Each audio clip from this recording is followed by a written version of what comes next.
This example is from MGF 1107 in section 11.2 when we're dealing with finite mathematical systems. Now recall that a mathematical system consisted of a set of objects or elements, in this case a finite set, which means we could count the number of elements in our set, and our counting would at some point end. So it's a finite system. And besides a set, we also have to have a binary operation. And a binary operation is an operation that is operated on two elements, only two elements at a time in the set, and the result is another one element.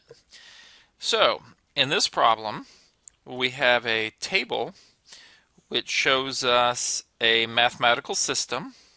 So if we look at the mathematical system, the operation is not like addition or multiplication. The operation is in the corner, and that operation is that smiley face. So that is the operation. That's like an addition symbol, but it's a smiley face symbol. And the elements in the set, which I guess is part A, are the elements in the set would be listed on the side. So that would be Z, X, Y, and W. Z, X, Y, and W. Those are the elements in the set. So the elements would be Z, X, Y, and W. Those are the elements in the set. Since it says set, I'll put it in set notation. Now the binary operation we already said was the smiley face, so part B would be the operation is smiley.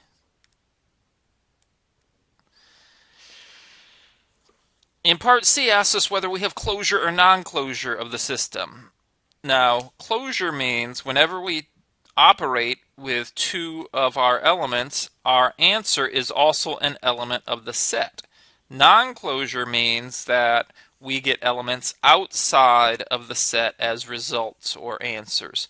So if we look at the body of the table, look at these answers. These are the results.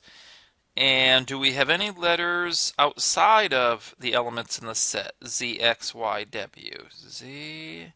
Looks like all the results are answers within the set, are elements in the set. So we have closure.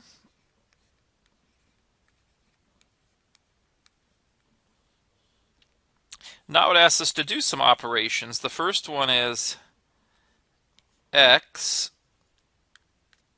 operated with Z in parentheses, which means we have to do that first, and then operate that with Y.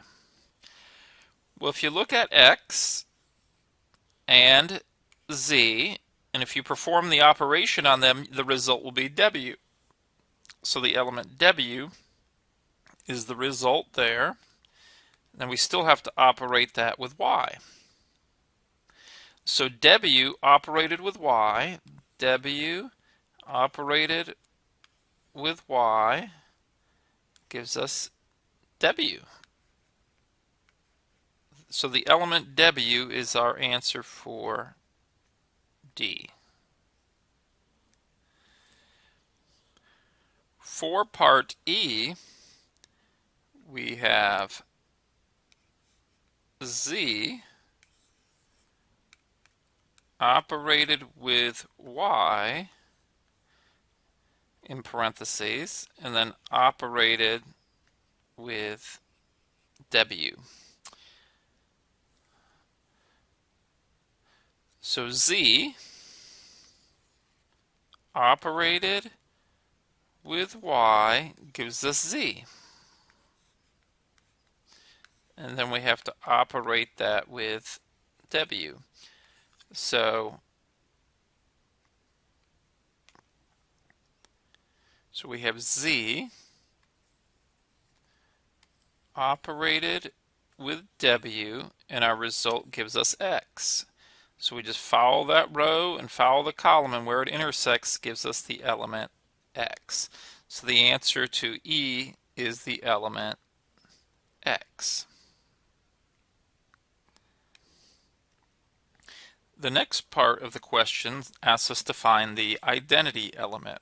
Well, if you're given a table like this, the easy way to find the identity element is look for a column that is in the same order and matches the elements that are given.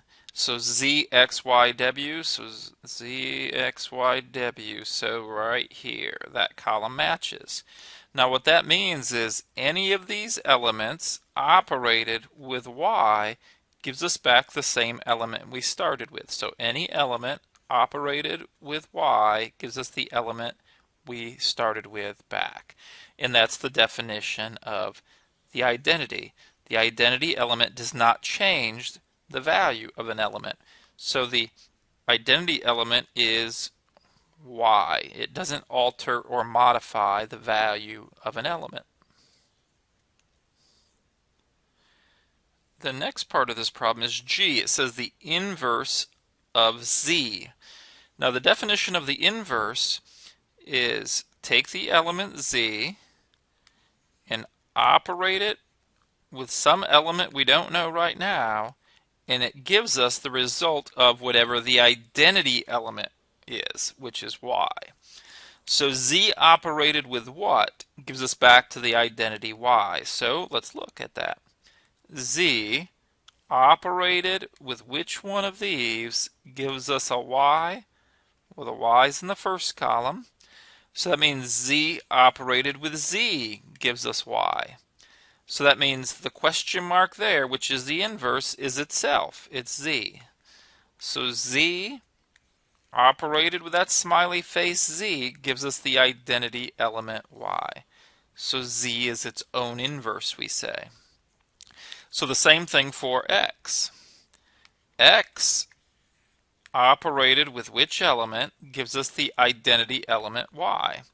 So X operated with which element gives us a Y? So X operated with W gives us a Y. So that means X operated with W gives us a Y. So that means W is the inverse of X. It kind of undoes what X did. Takes us back to the identity element. So X and W are inverses of one another.